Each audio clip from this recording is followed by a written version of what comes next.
ఉద్యోగాలు సాధించిన రామప్ప అకాడమీ ఆధ్వర్యంలో ఎస్ఐ కానిస్టేబుల్ కొత్త బ్యాచ్ను ప్రారంభించడం జరుగుతూ ఉంది.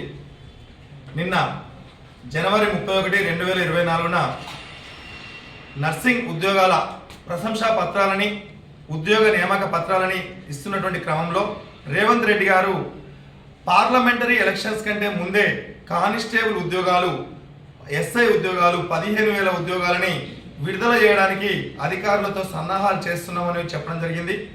ఎవరైతే గతంలో కానిస్టేబుల్ ఉద్యోగానికి అప్లై చేసి ఉద్యోగాన్ని కోల్పోయారో, 1, 2, 3, 10, 15 మార్కులతో కోల్పోయారో వాళ్ళు త్వరపడాల్సిన అవసరం అయితే ఇప్పుడు ఉంది. ఎందుకంటే ఈ ప్రక్రియ 6 నెలల నుండి 8 నెలల్లో పూర్తవుతుంది. కాబట్టి ఎవరైతే ఉద్యోగం సాధించాలనుకుంటున్నారో, ఉద్యోగం సాధించాలనుకున్నటువంటి నిరుద్యోగులందరికీ ఇది శుభ సూచకం. మీరు లేట్గా వస్తే మళ్ళొకసారి ట్రై చేయాల్సి ఉంటుంది. కాబట్టి ఈసారి నోటిఫికేషన్లో ఈ 15,000 ఉద్యోగాలలో ఒక్క ఉద్యోగం సాధించాలనే ఆకాంక్ష మీకు ఉన్నట్లయితే వెంటనే వెల్కమ్ టు రామప్ప అకాడమీ.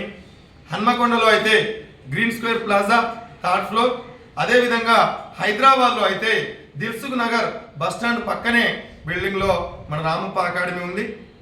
ఇది నిరుద్యోగులు గమనించండి, త్వరపడండి. మీ అమ్మా నాన్నల దీవెనలతో విచ్చేసి రామప్ప అకాడమీలో ఉద్యోగాన్ని సాధించాలని కోరుకుంటున్నాం. అదేవిధంగా SSC GD exam application date చేసిన వాళ్ళందరికీ కూడా ముఖ్య గమనిక, ఈ నెల 24వ తేదీ నుండి ఎగ్జామ్స్ ఉండే అవకాశాలు ఉన్నాయి.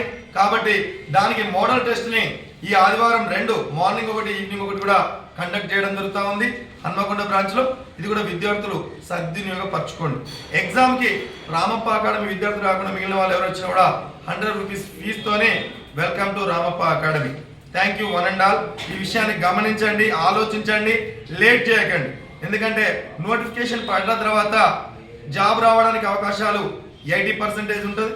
ఇప్పుడు కనుక ఇప్పటి నుండే కోచింగ్, లాంగ్ టర్మ్ కనుక కోచింగ్ తీసుకున్నట్లయితే 100% ఎస్ఐ కావాల్సిన వాళ్ళకి ఎస్ఐ, కానిస్టేబుల్ కావాల్సిన వాళ్ళకి కానిస్టేబుల్ ఉద్యోగాలను భరించే అవకాశం ఉంది. సద్వినియోగపరచుకోండి.